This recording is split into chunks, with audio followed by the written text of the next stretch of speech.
Welcome back to the channel. My name's Anthony. This is my shop, and this is my channel. It is Saturday. It is a miserable, rainy day here in Cinnaminson, New Jersey. I'm working on an AC diagnostic for an Infiniti. This vehicle was reconditioned at another shop, and I wanted to just talk about this just a little bit. This is the condition that we got it in.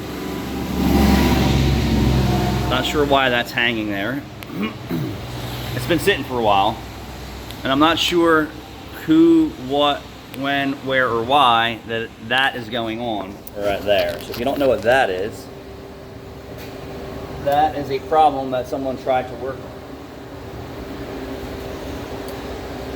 In the past, let me cut this crap away. In the past, here at my location, I don't know what it is. I'm not sure if other shop owners deal with the same nonsense and bullshit. Probably. And we've had some people who have come in who just don't want their cars fixed right. And we're going to use this car as an example for air conditioning. You bring your car into my shop and your air conditioning doesn't work. It's a minimum charge just to look at it, to find out what's going on, to see if we can actually revive it and bring it back to life. And you see what I'm doing here, which is just completely fucking crazy. Because I don't know what I'm dealing with. What I can tell you for a fact is something was leaking from this point all the way back. And the cheap people that we see, or people who don't have the money to repair and maintain the car, there have been people who come up with solutions to help them, and I myself come up with solutions as well, right? The dealership and nowhere in the country, any new car dealership would never offer this to you. They would say, yeah, you need a whole new AC system. It's $6 or $8 grand, have a nice day. They ain't gonna mess around with this stuff.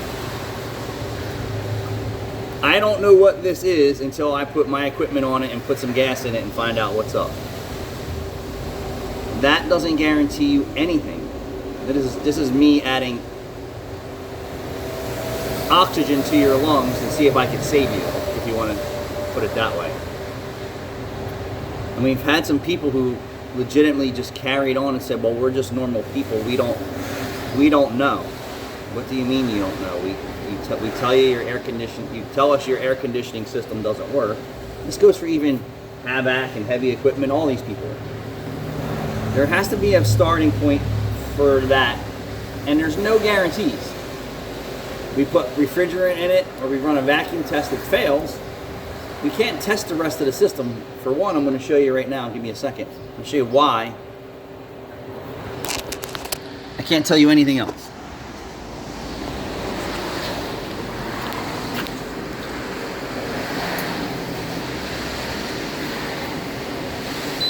And I'm just going to use a little bit of refrigerant.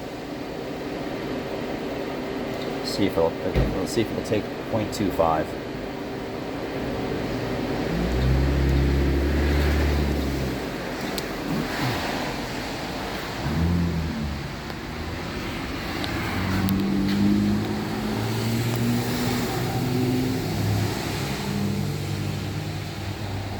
Today, son.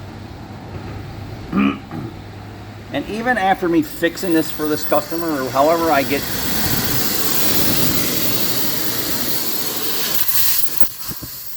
the high pressure block off cap person or other shop or whoever did not hold for one reason or another. Why they would put bags around it, I'm not sure. That has to be repaired to move forward. That repair, regardless of what you think it is, could cost thousands of dollars, and we still don't know if the rest of the AC system is good. That is a risk and gamble on you, not me, because we're just repairing your vehicle that has multiple system failures. So I'm not being a dick about this. What I'm saying is, I don't know what it is. People's expectations are sometimes is that it just needs a recharge. That's what my mechanic said, or that's what my buddy said, or this is what my neighbor said. Most of those people have no clue. And even the lubes that we have people get sent here, they try to charge it, they can't charge it, they overcharged it, they messed it up. It still doesn't guarantee that for a minimum charge that you're going to be nowhere with your air conditioning system. And we've had a few scenarios like this where when they come in, we're like, okay, put a vac on it, doesn't hold any vac. I blow a little juice in it to see where the heavy leak is. And then I say, okay, the condenser's got a giant hole in it, or the line's broken, or this, that, and the other thing. It still doesn't guarantee success of the rest of the system. None. And people don't understand that that's the way it goes. It's either we replace everything for thousands of dollars, and then I don't have to call you and say, well, that line's fixed and now the compressor's bad, and then now the compressor's fixed, that, you know, this is a problem, and then the air door actuator in the dash that you didn't tell me anything about that clicks and rattle is bad too. So I just wanted to explain that a little bit for people out there, is that I know everybody wants everybody thinks that the lowest price is their fix, and it's not. And this was a great example that I could show you with air conditioning. And sometimes it's even harder than that. We have leaks that are so small they last 2 and 3 years that we can't really pinpoint. And even new cars with YF1234 barely last 30,000 miles before they need to be charged, because they hold so little, and it doesn't take much for that system to disarm itself when it's low on charge. That's just the nature of the beast for that stuff. R12 was very stable. YF1234 really wasn't too bad. YF1234, forget it.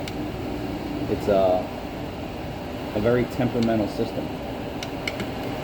So now I got to fix that and then move forward. So that's how it works, you know.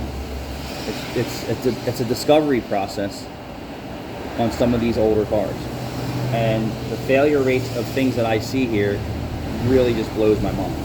And I know a lot of shops out there that aren't just going and saying, yeah, we're just going to do a compressor. You're getting a whole system where they're not doing a job.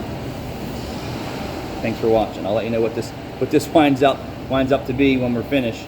The blower motor doesn't work either, so this is a basket case.